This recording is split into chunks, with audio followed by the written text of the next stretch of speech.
ఒక తాగుబోతు భర్త, అతని ఆగడాలన్నీ మౌనంగా భరించే భార్య.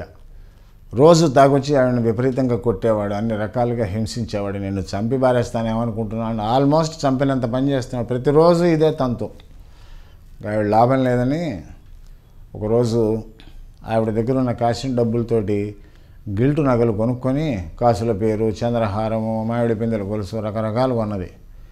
గిల్టువి కొని, రోల్డ్ గోల్డ్వి కొని అవన్నీ మెళ్ళ వేసుకొని వీధి చివరికి పోయి ఒక ఫోటో తీయించుకొని మళ్ళీ వస్తుంది. ఈవిడతో పాటు తోడెళ్ళిన ఆవిడ పక్కింటి ఆవిడ అడిగింది, అదేమిటే ఎందుకు చేస్తున్నావు ఈ పని, నాకేం అర్థం కావటం లేదు అంది.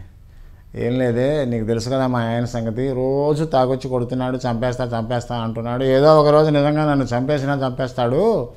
అందుకనే ఇప్పుడు తీయించుకున్నాను కదా, ఈ ఫోటో 2-3 కాపీలు నా బీరువాలో చీరల మధ్యన నగల మధ్యన పెట్టాను అనుకో, ఆ వచ్చేది నన్ను చంపిన తర్వాత ఇంకో దాన్ని కట్టుకుంటాడు కదా, ఆ వచ్చేది ఈ ఫోటో చూసి మరి దరిద్రుడా ఎక్కడ పెట్టి తెచ్చావురా ఈ నగలని, ముందు అవి తీసుకురా అంటుంది. అప్పుడు వాడి తిక్క కుదురుతుంది. అందుకని ఈ ఫోటో తీసుకుని అందులో పెడదామని నా ఐడియా అని చెప్పింది.